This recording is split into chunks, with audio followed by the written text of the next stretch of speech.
Hey, what's up guys? It's SkyToonMeebo Gaming here, and there's been many rumors about this trailer. I'm gonna go over it and tie in what others have said, as well as add my own speculations.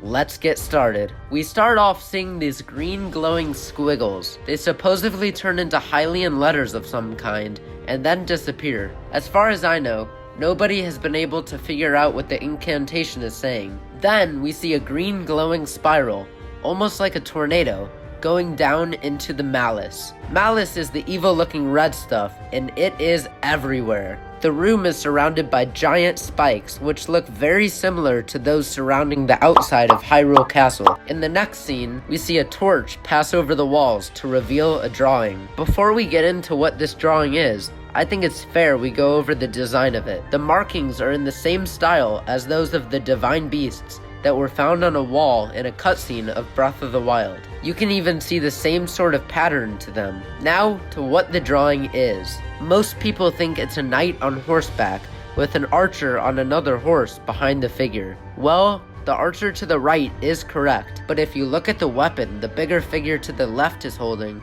it's not a sword, but a trident, which just so happens to be the Gerudo people's weapon of choice. And who's the Gerudo king, you might ask? Ganon. The longer you look at this picture, the more you can see, from the long hair in the back to the pointy nose and the long sharp rows of teeth in the mouth.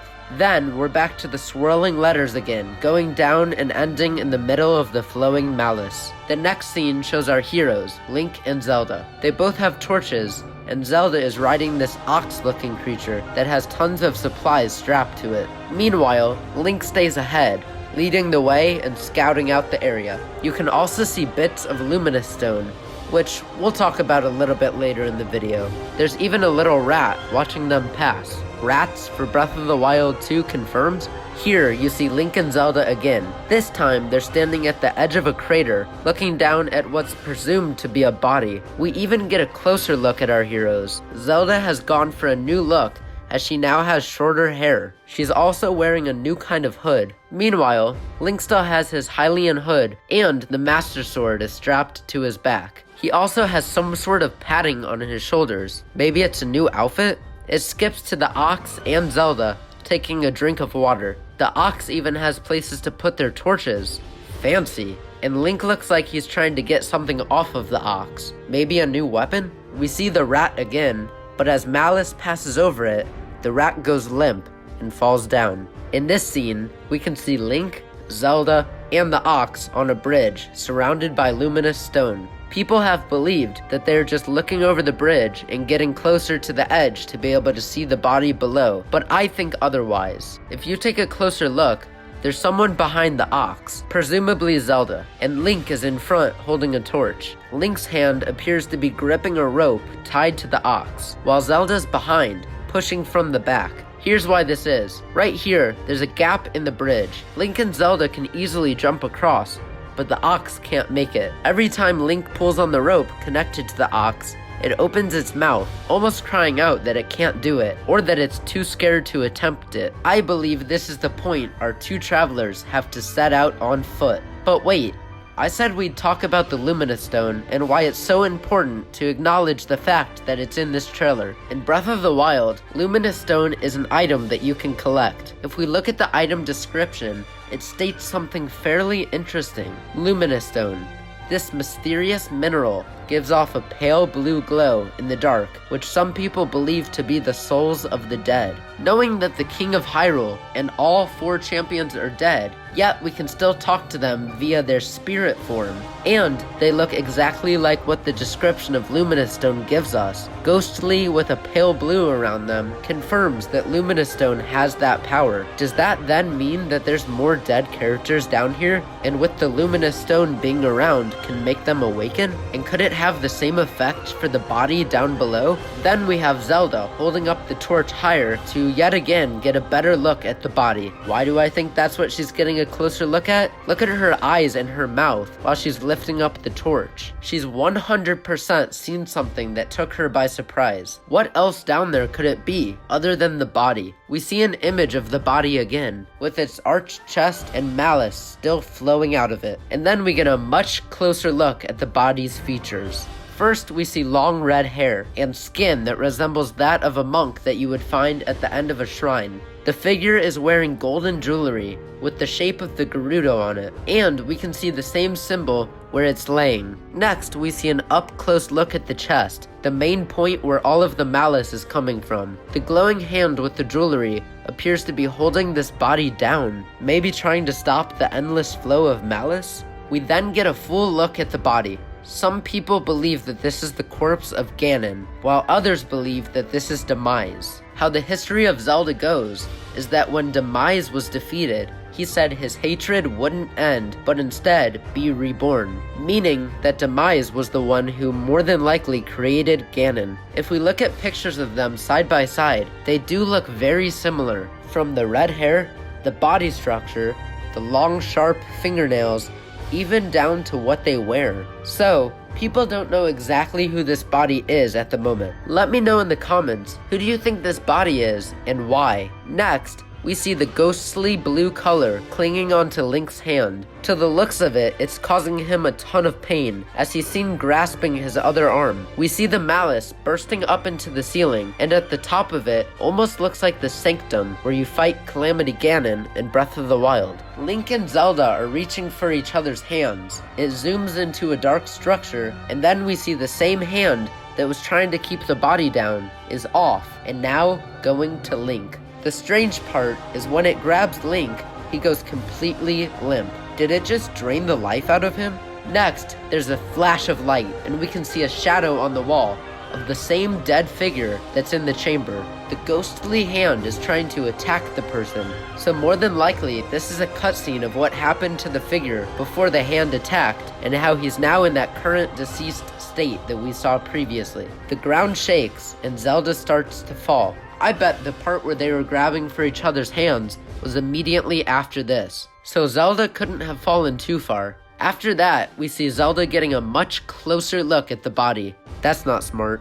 The hand starts to move. It's just like the monk we fight at the end of the second DLC. Zelda turns around in horror, only to find that the body's head has clocked back, turned in her direction, and woke up. The eyes of this person look exactly the same as the eyes of Malice throughout the castle that you have to shoot to clear the area. In the last scene, we get a look at Hyrule Castle. The whole world looks exactly the same as it did at the end of Breath of the Wild, until the castle starts to lift up out of the ground. Then we see the writing again, and it ends off with saying, the sequels to The Legend of Zelda Breath of the Wild is now in development. So the trailer definitely shows a lot, but we're not done yet. Going back to the body, we notice the malice flowing out of it comes from the figure's chest. The reason why people think this is Ganon is because it's the same spot he got struck before Twilight Princess by the Sword of the Sages during his execution, and again in the endgame by Link's Master Sword. Maybe once impaled, the malice can't stop pouring out, and that ghostly hand is the only thing trying to stop it. People also believe that in Breath of the Wild, we never actually fought Ganon. Think about it, every single one of the blights that you fight in the Divine Beasts, as well as Calamity Ganon, could all just be made from the malice that's seeping out of the deceased Ganon's body deep below the castle, while the whole time the real Ganon is down there, dead and trapped by the glowing hand. We also have to cover the creepy music that's playing through the whole trailer too. From the moment I saw that trailer live on the E3 2019 Nintendo Direct, I thought the music sounded off, almost like it was played backwards. I made a video listening to what it could possibly be saying. Maybe we'd find a hidden message? Well, it seems that everybody has their own version of what they hear in the reversed trailer. Personally, I thought it said, "I will find you." Here's what some other people said.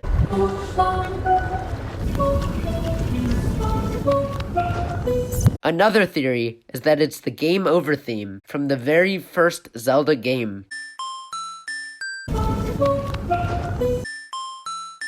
Going back to the ghostly hand, I think it's actually on the good side, and when Ganon eventually wakes up, he regains enough power to escape the hand. It leaves Ganon and attaches itself to Link, Now, what if I told you that this sequel has been planned from the very first game? You can see in the prophecy from Breath of the Wild that Link holds the Master Sword. The hand that grasps it just so happens to be discolored, just like when the ghostly hand grabs onto Link's. In Breath of the Wild, Link holds the Master Sword with his right hand, and in this trailer, the glowing hand possesses Link's right hand. Coincidence? I think not. This trailer, if you haven't already figured it out, is not in the right order. I mixed up the clips, and here's what I've got. I think it shows how Ganon gets trapped underneath the castle in the first place, then shows the swirling letters and zooms in on the body. Once showing the full body, the camera shakes, which I believe means the malice is getting stronger. It explodes from the body, drowns and kills the rat, and rockets up to the ceiling, hitting the room with so much power that it shakes Hyrule Castle and lifts it higher into the air. A tunnel rose out of the ground, which then was discovered by none other than Link and Zelda, whose curiosity got the best of them, and they set off to explore. They get supplies, an ox,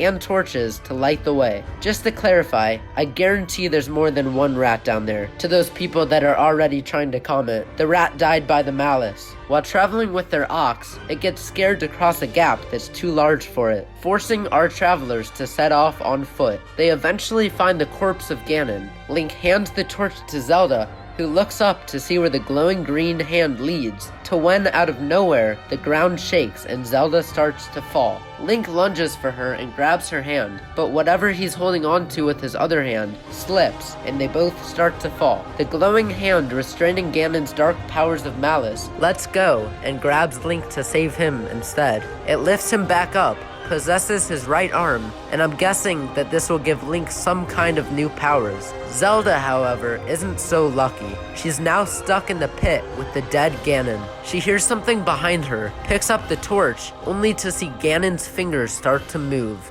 Then, his head snaps back, he turns his head to look directly at her, and his eyes open. Ganon is awake. And then of course we see that the sequel is now in development. Let me know if you guys think this should have been in a different order in the comments below. To confirm the first part of this, where I said the sequel is planned from the first game, we reflect back to the prophecy. Here's what was said. The signs of a resurrection of Calamity Ganon are clear, meaning that they know that form of Ganon is for sure coming back, and the power to oppose it lies dormant beneath the ground. Another word for oppose is prevent, which means the opposing force would be the ghostly hand holding Ganon down. And another word for dormant means in a deep sleep, which is what Ganon appears to be in. This proves that Ganon, the real Ganon, has always been underneath Hyrule Castle, even in Breath of the Wild. So this sequel for Breath of the Wild has 100% been set to happen, and now we're finally realizing it. That really covers about everything we've figured out so far. I haven't been able to get this sequel trailer out of my head, and I can't wait for this game. It's crazy to think a little more than 2 years ago, before the Switch came out, I was hesitant to try out Breath of the Wild because I'd never been a huge Zelda fan, or in fact, even played any of the games. Now I'm close to 300 hours on the game, and I still play it all the time. So let me know in the comments if I missed anything in this in-depth analysis. If my order of the trailer's correct, what do you think the reverse message in the trailer is saying, and who do you believe the figure is